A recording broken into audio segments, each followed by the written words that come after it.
Good morning everyone, welcome back to my channel. कैसे हैं आप सब।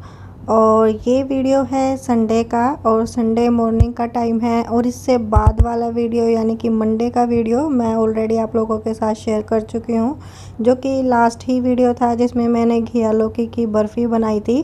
तो मैंने सोचा त्यौहार का दिन है तो वो वाली रेसिपी पहले मैं आप लोगों के साथ शेयर कर देती हूँ और उसके बाद ये मेरा संडे वाला वीडियो मैं आप लोगों को दूँगी। तो बस यहाँ पे ये सुबह सुबह का टाइम है, चाय वगैरह हम पी चुके थे सुबह उठ के, नाश्ता वगैरह भी कुछ नहीं बना था। और आज मुझे जाना था मार्केट में ग्रोसरी लेने के लिए। तो यहाँ पे मैं बैठी थी बस उसी की लिस्ट बनाने के लिए। और ग्रोसरी कई दिन से क्या हो रखा था कि कुछ कुछ चीज़ें किचन में ख़त्म हो रखी थी, पूरी तरीके से तो ख़त्म नहीं थी लेकिन हाँ कुछ ऐसी चीज़ें थी जो कि मुझे लग रहा था कि लेकर आ जानी चाहिए। तो मैंने सोचा कि चलिए काम स्टार्ट करने से पहले अपना ये काम निपटा देते हैं। और मैं हस्बैंड को भी पूछ रही थी क्योंकि कभी कभी जब किचन में कोई चीज़ ख़त्म होती है मैं उनको बताती रहती हूँ। तो कई बार जब मैं लिस्ट बनाती हूँ कोई चीज़ उनको मुझे याद नहीं आती तो वो मुझे बता देते हैं। और जब भी मैं इस तरीके से ग्रोसरी लिस्ट बनाने के लिए बैठती हूँ तो मैं अपने जो किचन है उसके एक तरफ से अपना ध्यान स्टार्ट करती हूँ। मतलब जिस तरीके से किचन में मेरे डिब्बे रखे हुए हैं, कंटेनर रखे हुए सामान के, तो पहले से स्टार्ट करते हुए मैं चलती हूँ अपने माइंड के अंदर। और फिर मुझे ध्यान आ जाता है कि इस कंटेनर वाला सामान ख़त्म हो गया है या ये चीज़ ख़त्म हो गई है। तो जब मैं लिस्ट बनाती हूँ तो मैं ऐसा ही करती हूँ। और कई बार हस्बैंड को मैं बताती रहती हूँ तो वो भी मुझे याद दिला देते हैं अगर कोई चीज़ रहती है तो बस यहाँ पे मैंने अपनी लिस्ट वगैरह तैयार कर लिया। उसके बाद मैं आ गई थी किचन में नाश्ता बनाने के लिए। और नाश्ते में बन रहे थे आलू प्याज के पराठे। तो स्टफिंग मैंने तैयार की थी और उसकी वीडियो भी मैंने रिकॉर्ड की थी कि किस तरीके से मैं बनाती हूँ। वैसे तो पहले मैं शेयर भी कर चुकी हूँ जिस तरीके से मैं बनाती हूँ, लेकिन एडिटिंग के टाइम पे मैंने देखा कि वो वीडियो नहीं है, शायद वो डिलीट हो गई, पता नहीं क्या हुआ। तो बस यहाँ पे मैं पराठे बना रही हूँ और आलू प्याज के पराठे बहुत टेस्टी लगते हैं। गर्मियाँ हैं तो आजकल पराठे थोड़े से कम बनते हैं, अदरवाइज़ सर्दियों में तो नाश्ते में छुट्टी वाले दिन मोस्टली पराठे वगैरह या इस तरीके की चीज़ें ही बनती है। और पहले मैं कुछ और बनाने वाली थी लेकिन देवरानी ने कहा कि आज उसका पराठे खाने का मन है, क्योंकि अभी वो बीमार होके आई है और दवाइयाँ वगैरह चल रही है। तो ऐसे में आदमी का, इंसान का मन दवाइयों से अजीब सा हो जाता है तो कुछ अलग ही खाने को मन करता है। तो उसने कहा मैं भी एक पराठा खा लूँगी, आज आलू के पराठे बना दो। तो मैंने कहा ठीक है, आज आलू के पराठे बना देते हैं। तो स्टफिंग मैंने तैयार कर ली थी और उसके बाद यहाँ पे मैंने पराठे बनाने स्टार्ट कर दिए थे और वो भी मेरे पास में ही खड़ी थी। और मैंने सिर्फ 2 ही पराठे बनाए थे। उसके बाद वो बोली कि मैं बनाती हूँ, क्योंकि वो बोल रही थी कि जब भी वो पराठे बनाती है स्टफ़्ड कोई भी पराठे तो उसके पराठे फट जाते हैं। लेकिन वो देख रही थी किस तरीके से मैं जो स्टफिंग है वो तैयार कर रही हूँ या मैं पराठे बना रही हूँ। तो बाकी के फिर उसने ही बनाए थे, वो मैंने रिकॉर्ड नहीं किए। ये जो पहले 2-3 पराठे थे ये ही मैंने बनाए थे।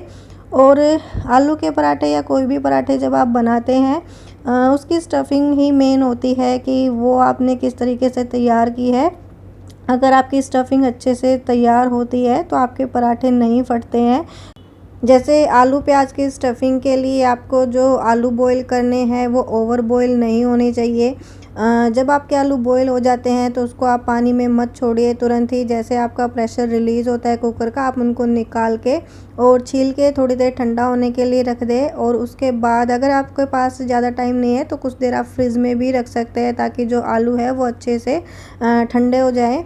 और अगर आप अपनी स्टफिंग में मसाले वगैरह ऐड कर देते हैं तो उसके बाद आप उसको रेस्ट ना दें, मतलब तुरंत आपको पराठे बनाने होते हैं।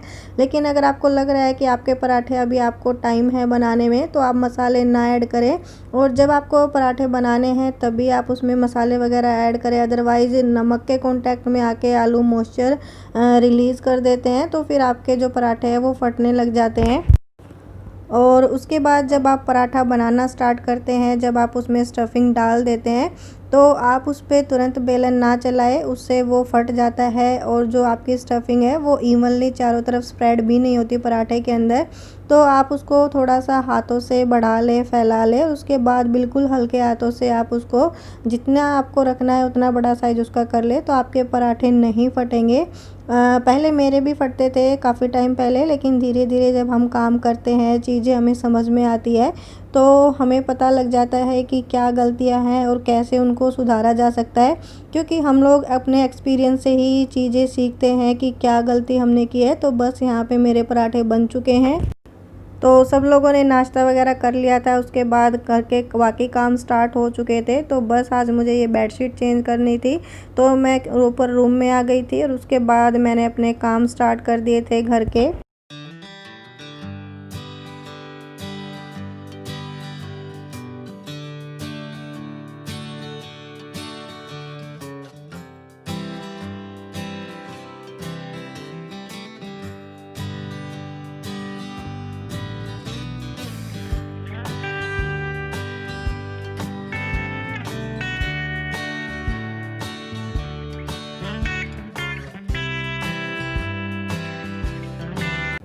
तो हम लोग आ चुके थे बिग बाज़ार, और आप लोगों को पता ही है कि मोस्टली मैं जो ग्रोसरी है वो बिग बाज़ार से ही परचेज़ करती हूँ। मुझे यहीं से ख़रीदना थोड़ा सा ठीक लगता है और चीज़ें यहाँ पे रीज़नेबल रेट पर मिल भी जाती हैं। तो हमेशा मैं बिग बाज़ार ही आती हूँ जब भी मुझे मंथली ग्रोसरी परचेज़ करनी होती है। तो बस यहाँ पे कुछ दालें ऐसी होती हैं, कुछ चीज़ें ऐसी होती हैं जो ओपन भी मिल जाते हैं, मतलब विदाउट पैकेट, तो वो मैं ओपन ख़रीद लेती हूँ। दालें, चीनी वगैरह इस तरीके की चीज़ें। और जो चीज़ इस तरीके से नहीं मिल पाती वो फिर हम पैकेट वाली ही ले लेते हैं। और मुझे क्वालिटी में कोई ज़्यादा फ़र्क नज़र नहीं आता पैकेट वाली में या फिर जो ओपन लेते हैं। और अब की बार बिग बाज़ार में सामान बहुत सारा मतलब कम हो रखा था। बहुत सारी ऐसी चीज़ें थी जो मेरी लिस्ट में थी लेकिन मुझे वहाँ पे नहीं मिली। तो कुछ सामान हमें लोकल शॉप से भी लेना पड़ा और उसके बाद हम आ गए थे घर की तरफ। और अभी आप देख सकते हैं मौसम बिल्कुल काले काले बादल छाए हुए हैं, बारिश वाला मौसम हो गया है। और हम लोग रास्ते में ही थे तो थोड़ी थोड़ी बारिश भी स्टार्ट हो चुकी थी।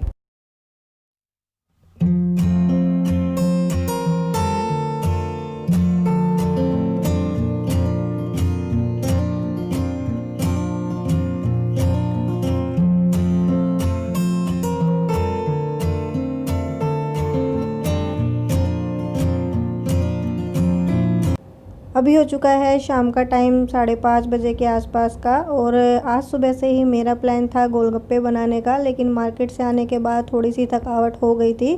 तो मैंने सोचा कि चलो थोड़ा सा रेस्ट कर लेते हैं, उसके बाद बनाना स्टार्ट करते हैं। तो गोलगप्पे जो रेडीमेड वाले आते हैं मैं वही बनाती हूँ। मुझे वही बनाना थोड़ा सा ईजी भी लगता है और टेस्टी भी लगते हैं मुझे वो। तो पहले मैं पानी बना के तैयार कर दूँगी ताकि पानी को फ्रिज में रख दूँ और वो थोड़ा सा ठंडा हो जाए। तो मैंने यहाँ पे पानी लिया था, नॉर्मल पानी जो भी हम यूज़ करते हैं, उसमें मैंने डाली थी पुदीने और धनिए और हरी मिर्च की चटनी। और उसके बाद मैंने थोड़े से मसाले डाले थे, जैसे सफ़ेद नमक, थोड़ा काला नमक, थोड़ा जीरा पाउडर, थोड़ा सा हींग। और ये इमली और गुड़ की चटनी है जो कि ऑलरेडी मेरे पास रखी हुई है, मैंने बनाई थी कुछ टाइम पहले और ये काफ़ी दिन चल जाती है, तो वो मैंने ऐड कर दी थी लगभग 2 बड़े चम्मच। और उसके बाद मेरे पास जो गोलगप्पे के पानी वाला जो पाउडर आता है या मसाला आता है वो भी था, तो 2 चम्मच के आसपास मैंने वो ऐड कर दिया था। और खट्टे मीठे वाला पानी मैं बनाती हूँ क्योंकि मुझे यही पसंद आता है, कुछ लोगों को तीखा पसंद आता है, तो वो अपना अपना टेस्ट होता है। दोनों तरीके के मसाला पाउडर आपको मिल जाते हैं मार्केट में, तीखे वाला भी और खट्टे मीठे वाला भी। तो बस यहाँ पे पानी के जो मसाले थे वो मैं अच्छे से एक बार मिक्स कर दूँगी। पानी का टेस्ट मैं कर लूँगी किस तरीके का है, नमक वगैरह एक बार चेक कर लूँगी। और उसके बाद लास्ट में यहाँ पे मैं ऐड कर दूँगी थोड़ी सी रायता बूंदी। और लास्ट में मैंने इसमें आधा नींबू का रस भी ऐड किया था, थोड़ा सा पानी को खट्टापन देने के लिए। तो बस इसके बाद ये पानी जाएगा फ्रिज में ठंडा होने के लिए, और जब तक गोलगप्पे वगैरह और बाकी चीज़ें तैयार होंगी तब तक पानी एकदम ठंडा हो जाएगा, क्योंकि गोलगप्पे का पानी जब तक अच्छे से ठंडा ना हो तो उसका मज़ा नहीं आता है। और उसके बाद जो गोलगप्पे थे वो मैंने फ्राई कर लिए थे, और जितनी भी स्टफिंग उसके लिए चाहिए थी वो मैंने बना के रख ली थी। तो चने वगैरह मैंने बॉईल नहीं किए थे क्योंकि मैं भूल गई थी चने भिगोना। तो बस आलू प्याज की स्टफिंग मैंने तैयार की थी। इमली की चटनी ऑलरेडी मेरे पास बनी हुई थी, पानी मेरा बन चुका है, गोलगप्पे मैंने फ्राई कर लिए हैं। तो बस मेरी गोलगप्पे की पार्टी के लिए ये थाली तैयार हो चुकी है। तो आप लोग भी इंजॉय कर ले और बताइए कि आप लोगों को ये कैसी लगी।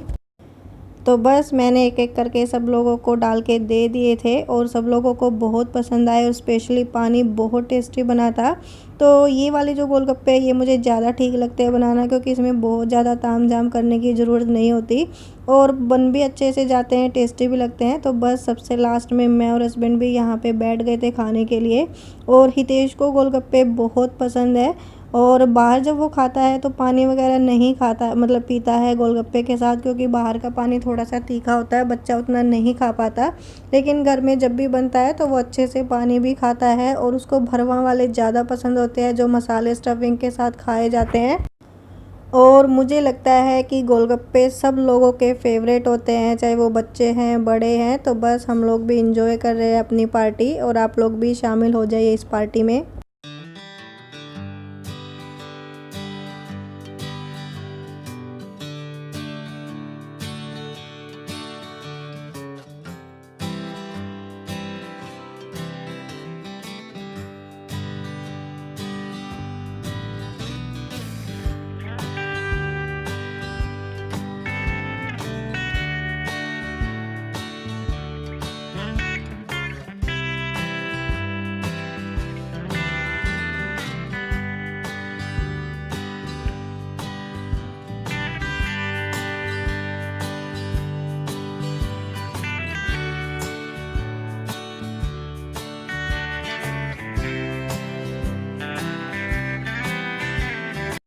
तो शाम के बज चुके हैं 7 और हम लोगों ने अभी थोड़ी देर पहले अपनी गोलगप्पा पार्टी की है। तो बहुत दिन हो गए थे, बहुत मन कर रहा था। और जब भी बाहर जाते हैं ना, तो जब भी दिखते हैं बाहर गोलगप्पे तो खाने का मन करता ही है। और मैं हस्बैंड को कई दिन से बोल भी रही थी मेरा ना गोलगप्पे खाने का बहुत मन है, तो वो बोल रहे थे कि बना लो घर पे। लेकिन वही है ना कि जब सब लोग घर पे नहीं होते तो फिर अकेले अकेले बनाने का मन भी नहीं करता। तो आज लोग सब लोग घर पे थे और देवरानी की तबीयत भी अब ठीक है, वो खा लेती है थोड़ा बहुत इस तरीके की चीज़ें। मतलब पहले तो ये था ना कि उसको कुछ भी खाने से पेट दर्द स्टार्ट हो जाता था, क्योंकि दवाइयाँ अभी चल रही थी उसकी। लेकिन अभी वो उसने 2-3 दिन से थोड़ा थोड़ा खाना स्टार्ट किया। पहले तो डॉक्टर ने उसको रोटी खाने से भी मना किया था, सिर्फ हल्का फुल्का खाना था, लाइक दलिया खिचड़ी ये सब चीज़ें। लेकिन अभी वो 2-3 दिन से रोटी वगैरह भी खा रही है। और सुबह भी उसने कहा कि दीदी आज पराठे बना लो, मेरा पराठा खाने का बहुत मन है, क्योंकि कई दिन हो गए ना इस तरीके की चीज़ें खाते खाते मन ऊब भी जाता है। तो फिर मैंने उसका बिल्कुल सिंपल, मतलब सिर्फ प्याज टमाटर सॉरी प्याज और आलू में नमक डाल के, ज़्यादा उसमें मसाले नहीं डाले, उसका एक सिंपल सा बना दिया था अच्छे वाला पराठा बिल्कुल भर के। तो सुबह भी उसने दही के साथ वो खा लिया था, दोपहर में भी उसने शायद रायते के साथ रोटी खाई थी। मैं तो मार्केट में थी तो दोपहर का खाना उसने ही बनाया था। तो सुबह हैवी नाश्ता हो गया था, तो फिर सब्जी वगैरह किसी का मन भी नहीं था। और फिर मैंने सोचा कि चलो आज तो घर पे है सब, तो रायते के साथ भी रोटी वगैरह अच्छी लगती है। थोड़ी सी वो आलू की स्टफिंग भी रखी हुई थी, तो वही होगी एक सब्जी की तरह वो हो गई थी और रायता हो गया था। तो दोपहर में सब ने उससे खा ली। हम दोनों ने दोपहर में आके खाना वगैरह नहीं खाया, क्योंकि हमें भूख नहीं थी। तो चाय वगैरह बनाई 4-4:30 बजे, उसके बाद मैं लगी थी गोलगप्पे बनाने। तो थोड़ा ही टाइम लगता है, आधा पौने घंटे में तैयार हो गया था सारी चीज़ें बन के, क्योंकि चटनी ऑलरेडी बनी हुई थी मेरे पास, सिर्फ पानी बनाया था और गोलगप्पे फ्राई किए थे। और आलू की जो स्टफिंग होती है गोलगप्पे में भरने की वो बनाई थी। तो आधे पौने घंटे में सारी चीज़ें तैयार हो गई थी। और घर पे बनाने का यही फ़ायदा होता है कि सेम प्राइस में, मतलब एक तो चीज़ें अच्छी बनती है, अपने हाथ से बनी होती है, साफ़ सफाई हम अपने अकॉर्डिंग रखते हैं। बाहर वो बात नहीं हो पाती। हाँ खा लेते हैं कभी कभी, ऐसा नहीं है कि हम लोग बिल्कुल भी नहीं खाते बाहर। लेकिन घर पे उतने ही पैसे में हम, मतलब पेट भर के और पूरा फैमिली खा लेते हैं, और बाहर 2-3 बंदे ही उसको खा पाते हैं। और अभी हम लोग यही बातें कर रहे थे कि कितने पैसे लगे, इतने पैसे में तो हम 2 लोग भी अगर बाहर खाने लग जाए ना, तो इतने पैसे तो वैसे ही चले जाते हैं। और अभी पूरी फैमिली ने बिल्कुल अच्छे से जितना मन कर रहा था उतना खाया। तो यही चीज़ होती है घर में, सिर्फ मेहनत होती है कि मेहनत थोड़ी सी लगती है, अदरवाइज़ पूरी फैमिली अच्छे से खा लेते हैं। तो यही फ़ायदा होता है घर में चीज़ें बनाने का।